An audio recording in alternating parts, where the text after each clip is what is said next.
Hello, and welcome to Tech to Tech presented by KYZEN, where we will explore common cleaning questions and answers. Let's get started. I would like to introduce KYZEN's own Josh Kramlick. Thank you, William. I appreciate everyone joining us for this installment of Tech to Tech. My name is Josh Kramlick. I'm the Americas Manager for KYZEN Corporation. And today I'd like to share a topic with you that I think affects most of our industrial customers. We're talking about oil separation systems for parts cleaning.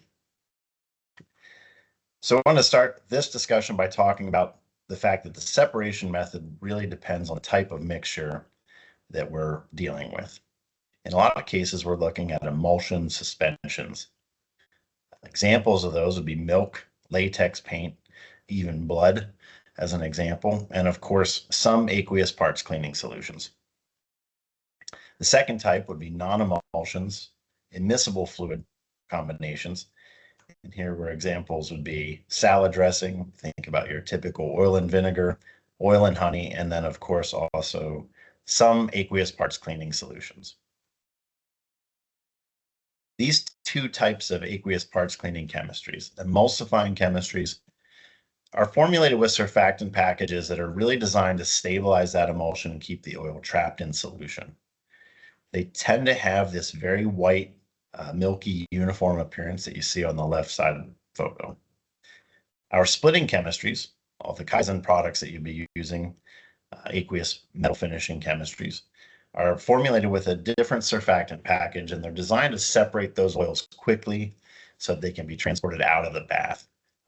These will be very easy to see, typically by the obvious oil layer floating on top of a stagnant bath. If we're dealing with an emulsified system, the primary means of separation there is something called ultrafiltration. Ultrafiltration is a membrane separation process. It relies on fine membranes and pressure differentials to separate the organic molecules out of solution. It's quite in kind with reverse osmosis for water purification. The difference being that the membranes used in reverse osmosis are in the range of 0.001 microns or smaller for the pore sizes.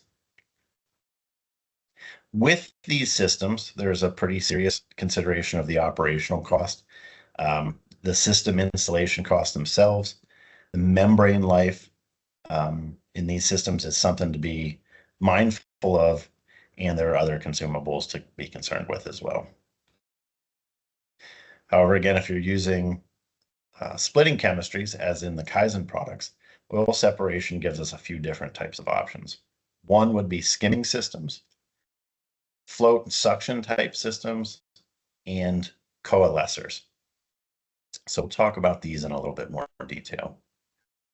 Skimming systems really rely on density gradients to help float that oil to the top of a bath, and then we're utilizing some other mechanism to actually pull that oil out of the bath and into a reserve receptacle. These are commonly installed in the overflow weir of a process tank, in some cases also installed on a process subtank. These systems are very much temperature and viscosity dependent. In the video here, you'll see a disc separator working, and as the disc rotates through the solution, it's pulling oil out, and a scraper blade is pulling the oil solution off of the blade. You can see here actually that there's a relatively low viscosity in that system. So an important note is that lower viscosity, higher temperatures, will typically mean lower efficiencies of those systems. Other types of skimming systems that we commonly see in the field, belt type, as you can see from the diagram on the left here, very similar mechanically. We have a belt rotating through the bath, and as it comes up through the bath, through the oil layer, the oil is going to attach itself to that belt. And as we rotate back in, we're going to use a scraper blade to just pull that oil off into a receptacle. These systems are commonly stainless steel belts or poly belts, and those can be selected depending on the properties of the oil and how it adheres to the belt. Again, they're a very similar working principle and installation method to the disc separation system we saw on the previous slide. The nice thing about the belt separation systems, they can really be added easily aftermarket to any existing cleaning equipment. But again, very temperature and viscosity dependent. A third common type of skimming system that we see in the field would be a screw type oil separator. These are typically more expensive than disc or belt type, and they're a little bit less friendly for aftermarket retrofits, but they work on the same principle. The installation methods are not too dissimilar. And yet again, this will be common now, very temperature and viscosity dependent. Another category of systems that you'll see commonly are float suction systems. These are usually seen on larger process subtanks in the industrial parts cleaning realm. They often require secondary separation due to the high water intake with these. As you can imagine, you're depending on the stability of the surface and how uniformly that float level is maintained in order to make sure that we're not taking too much extra solution into the system. And candidly, these are more common in industrial wastewater applications than they are in parts cleaning. The most effective type of systems are going to be coalescing systems. And these depend on density gradients. And here the mechanism is assisted by surface interaction, surface tension, and low flow rates. And in some cases, it can be assisted even by electrostatic forces. These are designed to aggregate the small droplets into larger ones to help increase the buoyancy. What we're depending on here is a very low flow rate and high residence time as it passes over these coalescer plates to try to help gather the oil without a lot of turbulation. The best performing oil separator system is a very quiet place, so we don't want a lot of turbulation in these tanks. And commonly here, these would employ perforated or corrugated plates, honeycomb structures, etc. So what happens if your wash bath looks like this and you're trying to get clean parts? This is why the next part of the discussion is really critical. The process tank and subtank design is really key here. Our process tank should always have sparging or directional flow to move the oil into the overflow weir or into the oil separator area. Process subtanks actually allow for longer residence times and more effective separation. You can see by adding the oil collection chamber, the water recycle chamber in a process subtank, we're actually going to add a lot more volume of fluid, cleaning fluid to the system.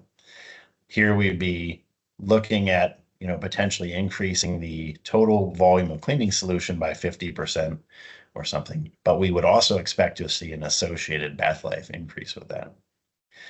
Whether we're emptying the process here and refilling the chemistry and the solution manually over the top of the tank, or in some cases, these could be refilled with automated systems using chem pumps like dosatrons to help automatically get the right amount of chemistry back into the tank. In all cases, these system designs should really be based on the anticipated oil loading. So as you're looking at a new project like this, you should be working with your equipment partner and talking to them about the amount of oil per hour you anticipate coming into the system to make sure you've got a really effective solution.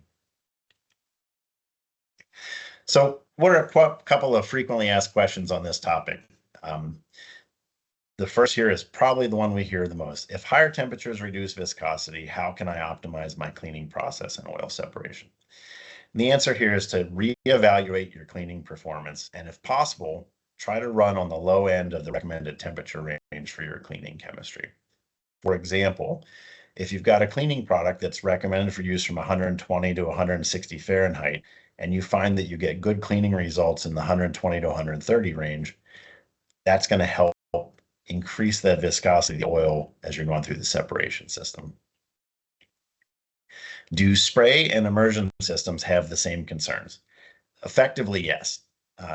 What I would say, however, is that spray systems always rely on a process subtank so they don't always have the same set of concerns as an immersion cleaning system will. For example, if you think back to that photo from a few slides ago, if you've got parts immersed in that bath and we don't effectively move that oil off the top surface, we're going to bring those parts right back through that oil layer, and we're going to have the risk of redeposition. In a spray system, we don't have that risk, but we do still need to make sure that the process subtank is effectively removing the oil from the solution. Final question, my cleaning system does have an oil separator. Why are my parts still oily upon removal from the immersion tank? And we're going to refer one more time back to that picture. In immersion cleaning systems, proper sparging is really key to getting all of the oil off the tank surface. It's also important to confirm that the oil level is below the weir of the tank, because if that's not functioning properly, any oil you push over there can be making its way right back into the process tank. So with that, I want to thank you for joining us again today. Appreciate you guys being a part of these Tech to Techs every week. And I'm going to hand it back over to William. Thank you. Thanks, Josh. And thank you guys for watching this Tech to Tech session. If you would like to discuss this topic further or have any questions not answered in the session, please contact your local KYZEN regional manager or send an email to tech@kyzen.com, and we will have someone follow up with you as soon as possible. And if you like this video, be sure to follow us on our social media platforms for more expert cleaning content.